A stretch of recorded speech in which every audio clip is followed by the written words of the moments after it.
ప్రకాశం జిల్లా మార్కాపురం పట్టణంలోని శ్రీ లక్ష్మీ చెన్నకేశవ స్వామి దేవస్థానం ఆవరణలో గీతా జయంతి వేడుకలను హిందూ చైతన్య వేదిక, విశ్వ హిందూ పరిషత్, హనుమాన్ శోభయాత్ర కమిటీల ఆధ్వర్యంలో ఘనంగా నిర్వహించారు. ఈ వేడుకలకు అంతర్జాతీయ విశ్వ హిందూ పరిషత్ సహాయ కార్యదర్శి ఎక్కలి రాఘవులు, జాతహ సాహిత్య పరిషత్ తెలంగాణ రాష్ట్ర ప్రధాన కార్యదర్శి సూర్యనారాయణమూర్తి ముఖ్య అతిథులుగా హాజరయ్యారు. దేవస్థానం వద్ద నుండి ప్రారంభమైన శ్రీకృష్ణుడి శోభయాత్ర కోలాట డప్పు చప్పుల నడుమ 4 మాడవీధుల్లో శోభాయమానంగా సాగి భక్తులను ఆకట్టుకుంది. అనంతరం దేవస్థానం ఆవరణలో జ్యోతి ప్రజ్వలనతో కార్యక్రమాన్ని ప్రారంభించారు. భక్తులచే భగవద్గీత శ్లోకాలను పారాయణ నిర్వహించారు. సందర్భంగా ఎక్కలి రాఘవులు మాట్లాడుతూ గీతా జయంతి వేడుకలు నేటితరం గీతా సందేశాన్ని తెలుసుకునే అవకాశం, ధర్మం కోసం, దేశం కోసం పనిచేయడం ప్రతి యువకుడి బాధ్యత అని అన్నారు. ప్రవచనకర్త సూర్యనారాయణమూర్తి మాట్లాడుతూ భగవద్గీతలోని కర్మయోగం, భక్తియోగం, జ్ఞానయోగం మార్గాలు ప్రతి వ్యక్తికి ఆధ్యాత్మికంగా ఎదగడానికి మార్గదర్శకాలని తెలిపారు. కురుక్షేత్ర యుద్ధంలో అర్జునుడి మానసిక సంక్షోభాన్ని తొలగించి ధర్మయుద్ధం కోసం కర్తవ్యాన్ని గుర్తు చేసిన శ్రీకృష్ణుడి బోధనలే గీతా సారాంశమని అన్నారు. భగవద్గీత ఏ మతానికో కులానికో పరిమితం కాదని, ప్రపంచమంతటికీ వర్తించే శాంతి, నైతికత, ఆత్మజ్ఞానం సిద్ధాంతాలను అందిస్తుందని వివరించారు. కార్యక్రమంలో బీజేపీ నేత కృష్ణారావు, ఆలయ ఈవో శ్రీనివాస్ రెడ్డి, ప్రధాన అర్చకులు శ్రీపతి అప్పనాచార్యులు, హిందూ సంఘాల ప్రతినిధులు, భక్తులు పాల్గొన్నారు.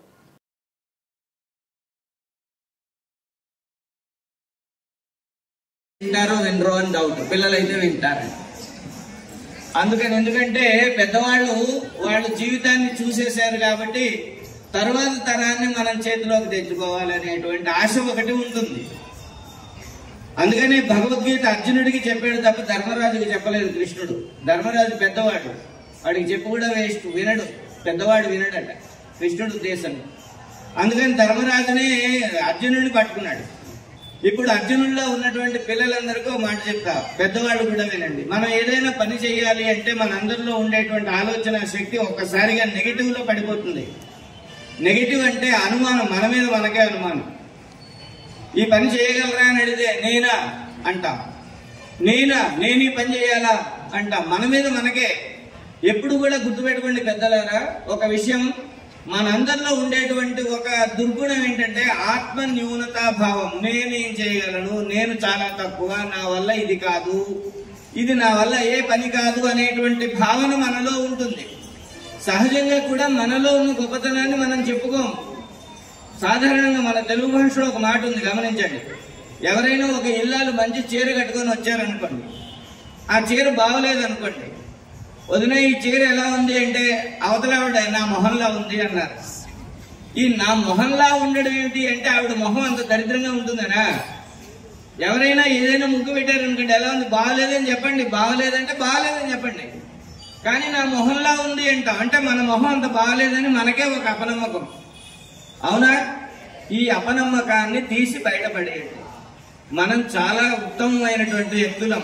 భగవంతుడు మనలను ప్రత్యేకమైన శ్రద్ధతో తయారు చేసి ఈ భూలోకం మీదకి పంపించాడు కాబట్టి మనం చాలా ఉత్తమమైనటువంటి జీవితాన్ని గడపడానికి అవతరించినటువంటి జీవులం కాబట్టి మనం చాలా గొప్పవాళ్లము అనేటువంటి భావన మనలో ఉండాలి. అది ఆత్మన్యూనతను పక్కకు తీసేయడము అంటే.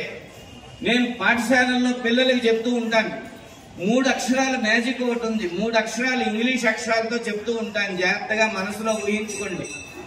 ఏ పనైనా చేయాలి అంటే పిల్లలు ఏమంటారంటే am I, AM am I, am I 3 అక్షరాలుగా తల్లి, ఏఎం యామ్ ఐ, యామై అంటారు. ఏమై అంటే నేను ఈ పని చేయాలా, నా వల్ల అవుతుందా అని చెప్పేసి. ఎందుకు ఇలా అంటున్నారు అంటే ఈ 3 అక్షరాల్లో చివర ఉన్న అక్షరం ఏది? ఐ.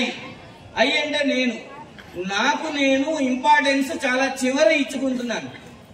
మనకి మనం ఇంపార్టెన్స్ చాలా చివర ఇచ్చుకుంటాం. ఇది ఒక దౌర్భాగ్యం. నో, కాదు, నేను చేయగలను. ఆ ఐ తెచ్చి ముందు వేయాలి, ఐయామ్ అని చెప్పగలగాలి.